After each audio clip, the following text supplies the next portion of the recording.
Welcome back to our program. Jose Otero here with Per Schneider, Brian Altano, and special guest, Colin Moriarty. Colin, tell the people why. So I've heard you say around the office that Shovel Knight is one of your favorite games of 2014. It is my favorite game of 2014, yeah. Definitively. Definitively. Tell me why. Wow.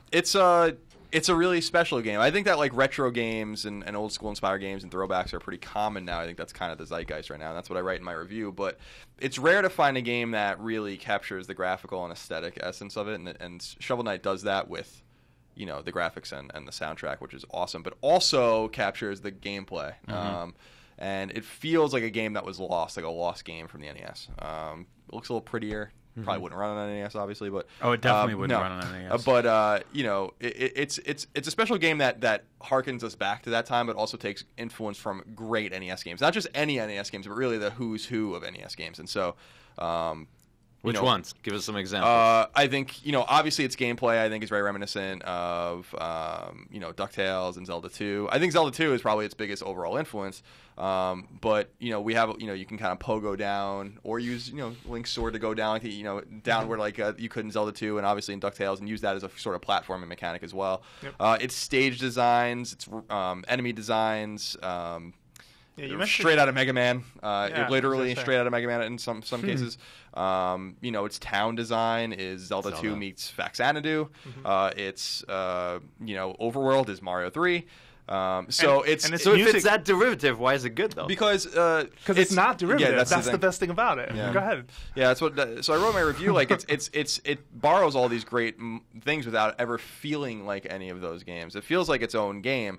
It's been very smart in what's influenced it, but it doesn't feel like a derivative product of DuckTales or of, you know, I even think there's a little dash of Ninja Gaiden in there, just with slashing, kind of running around. It's not a game you play from a distance, like you would Mega Man. It doesn't feel stiff like Castlevania. It doesn't feel tight like Mega Man. It doesn't, you know, feel super fast like Ninja Gaiden. So it's like it's its own game, and it's a really, really special product. And Yacht Club should be applauded for making a game that is so astutely. It's an astute vision of the past. You know, it's not just a vision of the past. Not just a cash in. What I like about it is how coherent it is, right? It's like when you first hear the name Shovel Knight, you know, it doesn't sound awesome, right? Like I think of shovelware, which is obviously not a good thing. But then you play it, you're like, oh man, okay, so he has a shovel. He has it for a reason too. He starts digging, and when you're doing the downward move, it doesn't really make a lot of sense when you have a sword, but with a shovel, it makes total sense, right? Like it's just like you start playing, you never have to ask whether you can shovel something, right? Like it's just built into the game, and then when you start exploring, you quickly realize that the way the secrets are placed is very much like in the best games from the NES and the Super NES era, right? Like you look at the screen, you're like, could it be that they thought of this? And yeah, they sure did, right? And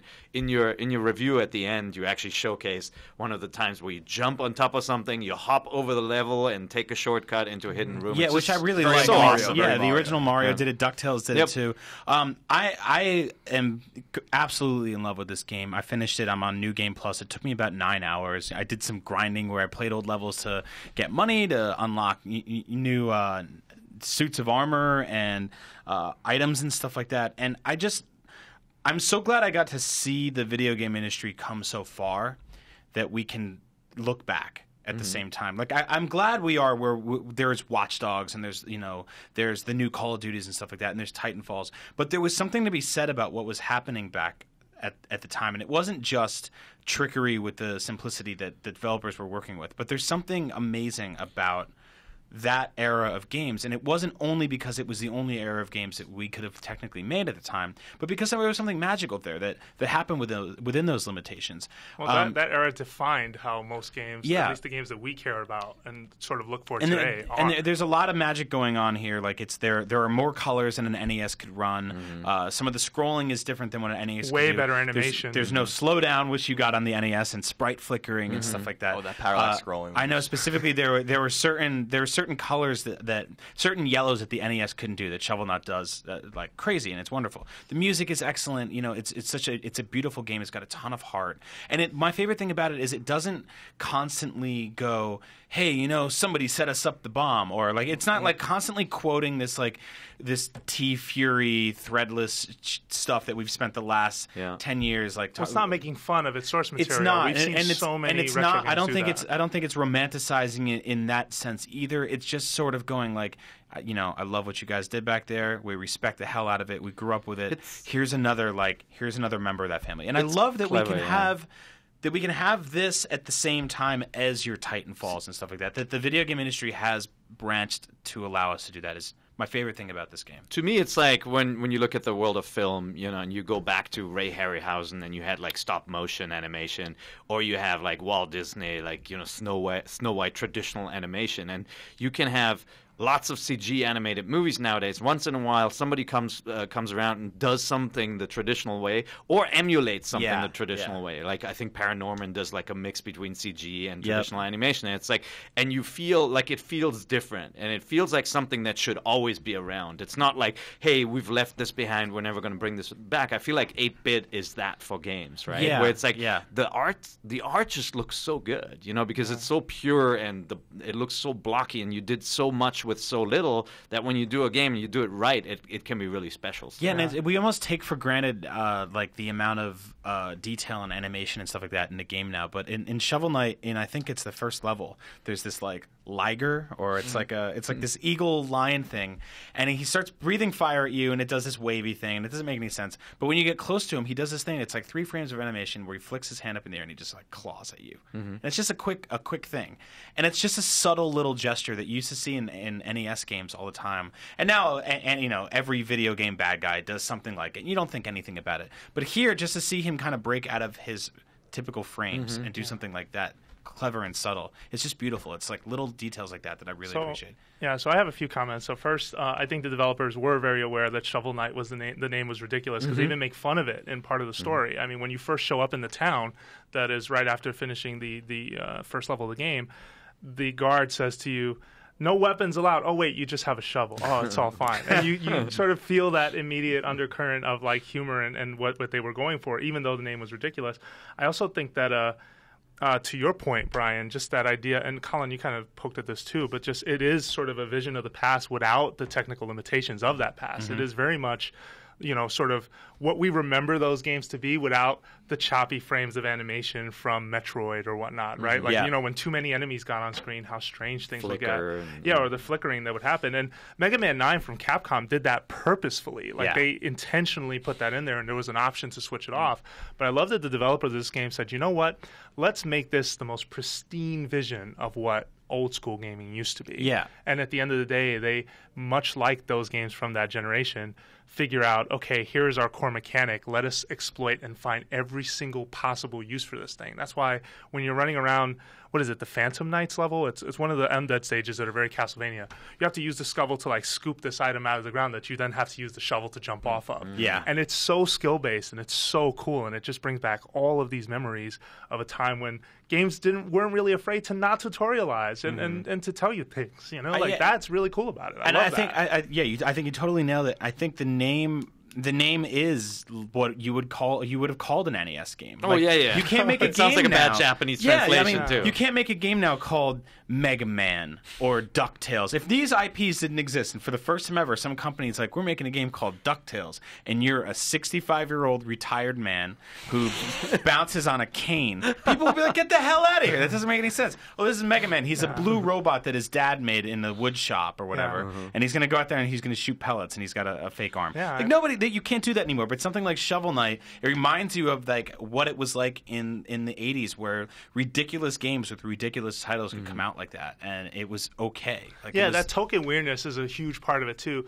There's some chalice you get at some point in the game, and can you explain a little bit more about this? Yeah, so you can buy these. You can buy these 2 chalices that are basically like, I would call them kind of like the bottles in Link to the Past. Yeah. Okay. And you can then go to this forest lake and make an offering to like this fish that like then fills the bottles up with like liquids that will heal you or make you invincible for a little while, and or like let that. You attract treasure. Yeah, there's 3 different types. And then he does like a dance, and the funniest thing is like him and his fish friends do a dance, and you can't skip it. That's the best part about it. It's like literally 30 seconds long. It was like it's the same thing when you go into the basement in the first town, and there's the people that are the woman is mad at one of the knights. It might be Propeller Knight or something, and then when you go back and talk to her, she'll dance, but the dance takes like forever, and you can't skip it. That reminds me a lot of Final Fantasy. What was it, 4, 6 with the dancers and the cats. So you think they did that on purpose, right? Something tells me that. I feel like everything was done with intent in this game. And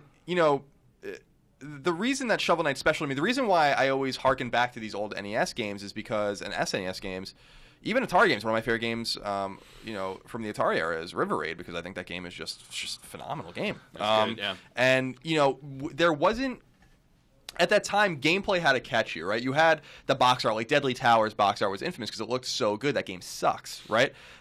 So you kind of had to get into the meat of the game itself and get really into it. There was no excuses to not have a fun game. Now, there were ugly games that were fun, but there were pretty games that were bad. And you always wanted to play the game that was good because that was the game that you really got invested in.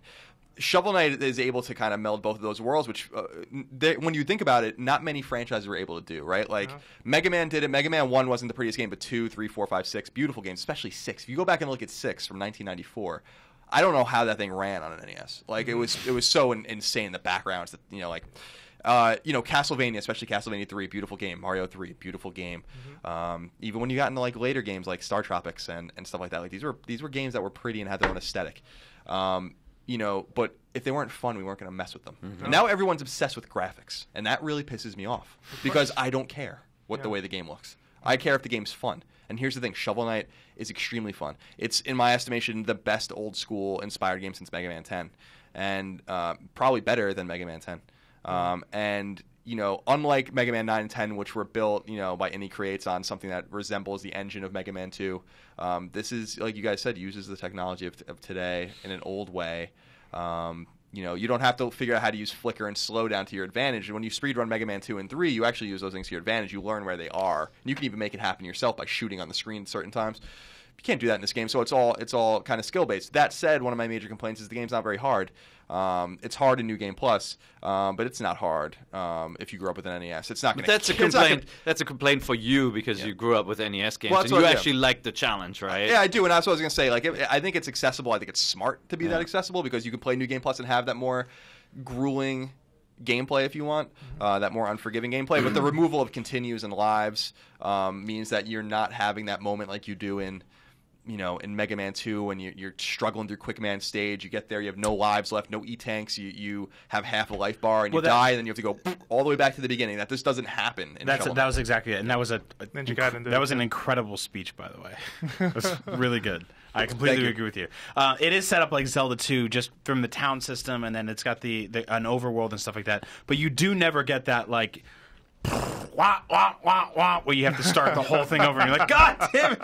That never happens. You never get a game over, really, in the traditional sense. So, that being said, there's one or two levels. There's one level specifically where I lost about 45 lives in a row, and I was mad. Is there a life counter, though? Or there is. You can go to someone in town and they'll tell you. Yeah, there's a guy in town that will tell you. But I'm glad you're not taking points off for something like that, because I think that is very subjective, and you're judging it from a nostalgic perspective, right? Like, a lot of people nowadays will not have that sense of accomplishment when beating a really, really hard boss, or a really hard game, like we may have had. Maybe they have it in a different way in a multiplayer game when they finally overcome, like, the arch nemesis who keeps on taking them down, or they actually go up in the leaderboards. But that, it's hard to recapture that moment unless somebody creates a game that is brutally hard, and at that point it loses part of the audience, and it's just not fun to play it for them, right? Like, I'm not that skilled at playing those games, maybe anymore, maybe never, I don't remember. Chose to forget, but so I'm actually happy that it's a little bit more accessible and balanced for me. I was actually okay with it too. I was fresh off of 1001 Spikes, which was the opposite in terms of difficulty. Pure hell. Have you played that game? Yeah, I played on Vita, and it's brilliant. It grates on me though, because it's one of those games where it's like Cloudberry Kingdom or some of these other games where it's like, look how hard I am. I mean, this game that's what it is, whatever. And like, it's not hard, like Mega Man is hard in clever ways. To me, like, it's not as arcane as, like, even games from the NES era that used to piss me off. Games that were hard, like, there were parts in Castlevania 3 and Ninja Gaiden where if you got past a certain point and then died and lost all your lives, they'd actually kick you back, like, multiple stages. Yeah, that's right. And it'd be like, are you like that? Even back then, I'd be like, that's bullshit. Like, I don't like that kind of stuff, like, bothers me a little bit. But like, getting to the boss doors in Mega Man 3 and you have no lives left and you go back to the beginning, like, that was kind of part of it. Like, you understood it more, you learned new things that you could then execute. Now, like, this is a game that you can make hard arbitrarily if you want. Don't get upgrades. don't break get the health, checkpoints. Yeah, break the checkpoints if you want. You can, I like that kind of stuff. Well, yeah, actually, our very own associate editor, Vince Ingenito, he did not know. So you get these meal cards throughout the game, and if you bring them to this chef in the game, he'll exchange them for this, this big kind of fancy dinner tray with the lid on top of it, and you break the lid open, and you get the meat inside, and it gives you an extra. It's basically like finding a heart in Zelda, where it adds more to your health meter. Vince was trading in these meal cards, but never opening up the dinner plate, so he never got more hearts. So he got to almost 3/4 of the way through the game with only 4 hearts, which is that's a self-imposed hard mode. You did talk about the checkpoints too. The checkpoints outside of the first stage are destroyable, so you can basically say, I can break this open and get the money in here and use the money to go buy stuff, or I can let it stand, and it's basically it's a gamble on how confident you are to finish the stage. And there are many a time where I was like, oh, I can get through this. This is going to be fine. I'll break all these checkpoints. And I get to the end, the boss kills me with one heart left. Yeah. And I'm like, God damn it. I'm all the way back at the start. I have to agree with everyone here that this game makes a great first impression, especially for our age group. Hopefully it has a wider reach than that. And I really think that it is one of the few games I've played in a long time that it is visibly apparent from like 2 minutes in that this game has a very cherished sort of soul that is just completely throwing out at you. You hear it through the music, you see it through the graphics. There is a lot of love there, and I couldn't help but be enamored with that within the first few minutes of playing it. That doesn't happen in a lot of games that I play. I've played games where in the first 5 minutes, I'm in the third tutorial, and I'm just like, whatever, man, hopefully this picks up soon, right? But from a few minutes in that this one started, I could not believe how much I wanted to keep playing it. And I even stopped playing it because I had company coming, and I was like, I need to show them this. I'm going to stop here. And I was just so enthusiastic, and that doesn't happen. And do you play on Wii U or 3DS? I'm playing on Wii U right now. I know, Colin, you've played on both, right? Yeah, I mean, I pretty much mained on Wii U, and I think that that's a good place to play. I think that take your old Wii controller, turn it sideways, use it like an NES controller, and you're gonna be all set. You know, like I think it feels good. It's not, Castlevania was really punitive, right? Like you had to learn how to play that game. You had to learn how to control it. It wasn't so much learning how to play it. It was learning how to make Simon or Trevor move properly and like anticipate when you're gonna get hit and know like the arc of getting knocked backwards and stuff. It's not like that. Like that's what made Castlevania so hard. It wasn't like anything else. And the Medusa heads. Yeah. But in and when you play as Ryu and Ninja Gaiden, like he's fast and you can just like really fast and you can just throw ninja stars, jump over things, like keep going. Wherever it's not like that either. Except for those damn hawks. Yeah, those hawks, including one hawk. I think in the original, it might have been in the second one where you actually have to get hit by it in order to like make it over a pit, which is like my favorite thing ever. Just evil. So. So there's nothing like that. Like it's a game that's accessible and controllable. It's not, if anything, I wish it controlled a little bit more like Mario, where you can hold down a run button and go a little faster. Yeah. But these are all kind of minor gripes. My only significant gripes with the game, first of all, people are asking like, why didn't it get a 10? You didn't complain about much. Games don't start at a 10. A game could technically be flawless and not be a 10. In my mind, because that doesn't mean that's not what it means. It means is it a masterpiece? It doesn't mean is it perfect. Yeah, I don't think people understand the reviews are reviews and not math. Like the math part of it is a little more subjective. And scores are we do the best we can, right? Like the major complaint with it is that all things taken equal with the stage layouts and everything like that, it took a more DuckTales approach, which is to say it doesn't throw a bunch of enemies at you. There's like a few enemies on a screen. Some screens have one enemy or whatever. It's much more like DuckTales. It's much more about the platforming than it is about the combat, really. And I would have preferred it to be the other way around because I actually think the combat is tight enough in the game for it to have been like that. With that said, like it was cool to see an amalgamation of Mega Man layouts. I mean, Tinker Knight's stage is Metal Man stage, and Treasure Knight's stage is Bubble Man stage meets Wave Man stage. Yeah, right, like straight up. Yep. But it's DuckTales gameplay. And like that's what kind of made it so cool. So, and the other thing is that like they palette swap a lot with like there's not a huge amount of enemies like in terms of like volume of types. So they like those wizard enemies or the knight enemies are on almost every stage, and they're palette swapped constantly. And like that kind of stuff is true to form in a way, but also I could have used a little bit more there. So like there was little gripes like that made me feel like, well, this isn't Mega Man 3, Castlevania 3, Ninja Gaiden like that good. It's right below though. Okay. You know? Yeah. Sure. And I suggest, you play it on PC. The other question people had, and I reached out to Yacht Club just real quick to add, 'cause people maybe on this podcast are curious or might not care, but the biggest question I have is this coming to other platforms? Mm-hmm. The answer to that is I don't know, but I would suspect it is.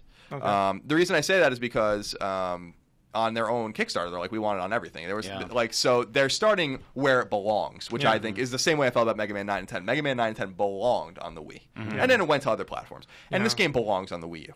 Yeah. But that's probably going to meander to other places. With that said, I asked them today. I didn't give them enough time to really answer me, but I asked them, and if I hear back from them, I will certainly let the IGN audience know. I think it would be awesome on Vita. I will say to add to that, there's a system in the game called Feats, which is kind of like achievements or accomplishments, whatever, and it's perfect for trophies. Like, it's perfect for that, for achievements, for trophies. So it would be an easy job for them to then port. Yeah, I think like that's where Colin's gonna really dig into the no pun intended. No pun intended. No more dick puns. There's so many on the internet right now. I can't take it anymore. That wasn't even intentional. I'm sorry.